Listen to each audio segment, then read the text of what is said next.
this very occasion is organized on behalf of my association.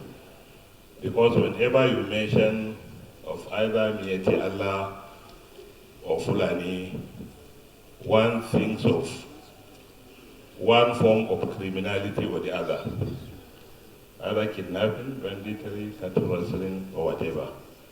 So I stand here before you today as the National President of Miyetti Allah Cattle Breeder Association, an association that was established in 1986, an association that has His Eminence the Sultan of Sokoto as the Chairman Board of Trustee, and four other respected northern traditional rulers, the Emir of Kano, Zazzau, Kazana, Alamid of Adama, and the other Board of Trustee members. It's a peaceful association, and our members are peaceful. We are all over the country. You can find our offices in all the 6 states and FCT. You can find our offices in all the local governments across the country. We are the only democratic pastoralist group in the country. We never represent any criminality in this country. We are for peace, and we represent those pastoralists who are going around doing their legitimate businesses, and we also represent those pastoralists who are also at the receiving end of one form of criminality or the other in this country. Mention it, either farmer had a conflict, they are always at the receiving end. Cattle wrestling, they are at the receiving end because they are the sole owners of the cattle in the country. They own 95% of Nigerian cattle. Whenever you hear of a cattle being wrestled, it must have been wrestled from a pastoralist. They are also at the receiving end of kidnapping, because whenever, before you hear one person being kidnapped either in the city or on the road, hundreds of them must have been kidnapped in the forest. It's a silent happening. The media don't hear it. The media don't report about it. Some are poor today because they have sold all their cows in the process of paying ransom. When they are kidnapped or members of their families are being kidnapped, they pay ransom, sell the cattle, pay ransom. Some are out of business because of kidnapping as a result of payment of ransom. They are at the receiving end of banditry, because most of the times when you hear of banditry, when a banditry case is being reported, you must also hear of cows being wrestled by the bandits. They take from pastoralists. So today the confusion is we are both victims and culprits. It's true and clear that whenever you catch a group of criminals, you find pastoralist youth in them. What do you expect? It's a neglected society that was not given the opportunity for education because of the nature of his business. He roams the world looking for free faster as the only thing he knows to do, because he has not been trained to stay in a ranch. He is doing the only thing he knows to do to survive. And the cow is his only source of livelihood. His life and that of his family depends on the cow.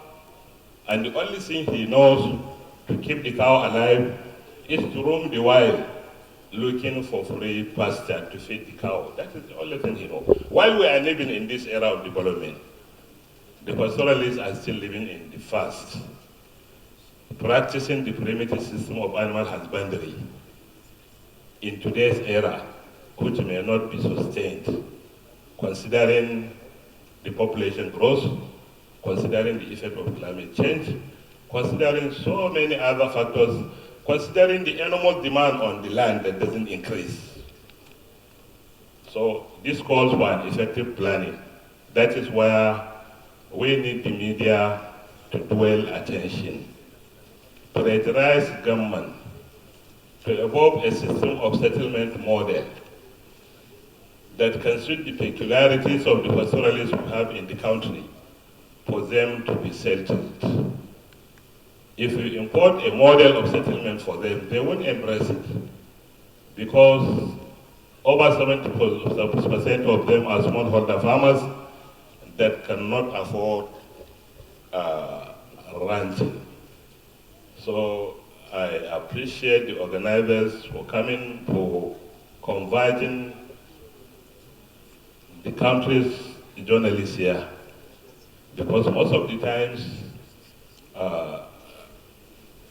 most of the journalists, I believe, don't understand these dynamics. We are not criminals. We are peaceful people who also need security to be protected. And by reporting negatively against any particular group, it does nothing other than to narrow the channels of investigation, other than to confuse the media in trying to go after the real culprits. If you report without proper investigation, you are narrowing the channels of investigation. You are confusing the security in doing their work. Allow for investigation before you jump to conclusion. It's becoming clear today. It happens in Plateau recently, where a Catholic priest was involved. It happens in Ekiti recently, where the natives are involved. It happens in Southern Kaduna recently. The truth is coming out clearly now. Let the media have ethics. Let the media be fair in their presentation. Let the media be balanced. This very important gathering, I believe, it will, at the end, it will create a single focus for the media to perform as the first estate of the realm in general. But to me, as far as security is concerned, the media is supposed to be the second estate of the realm, because next to security is the media. You have a very important role to play in ensuring security in the country. You have a very important role to play in ensuring the economic progress of the country. Because of the time factor, I will stop here.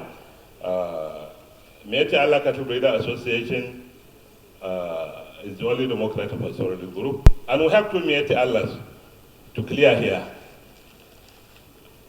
This is MACBAN, there is another Miyetti Allah Cattle Breeder. For the media to differentiate between the two. Thank you very much.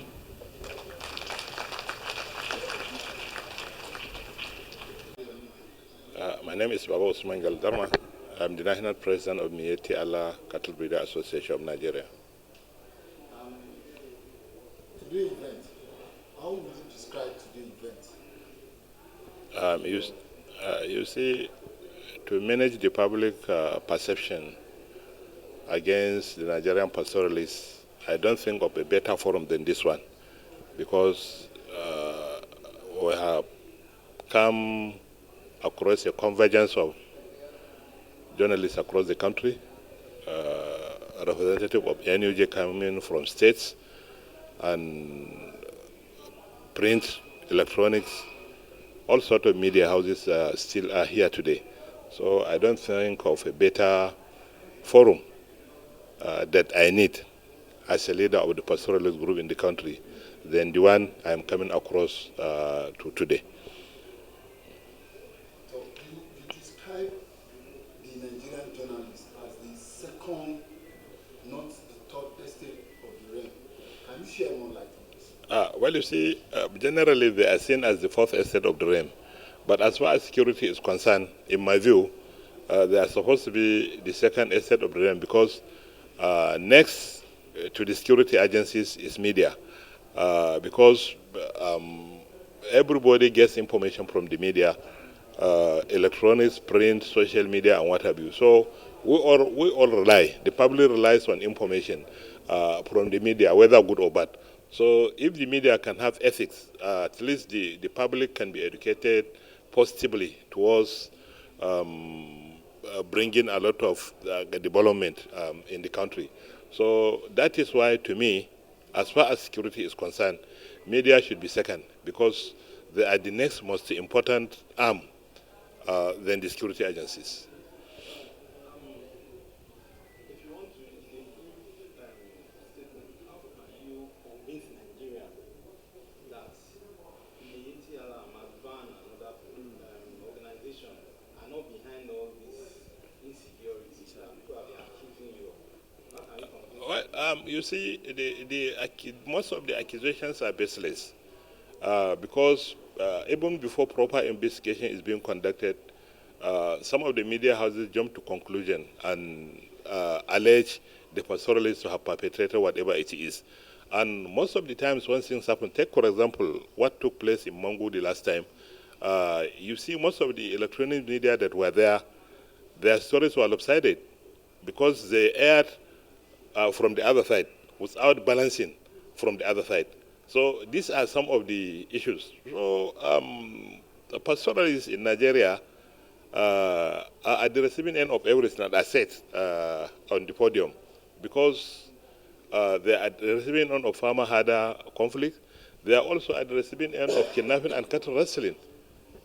Coming to cattle rustling, there are 95% owners of the cattle in the country. So whenever you hear of cattle being wrestled, that cattle must have been wrestled from a pastoralist. And coincidentally, it must have been wrestled from a Fulani man. Because the coincidence is that the owners of the cattle in the country are coincidentally all Fulanis. And they are coincidentally all Muslims.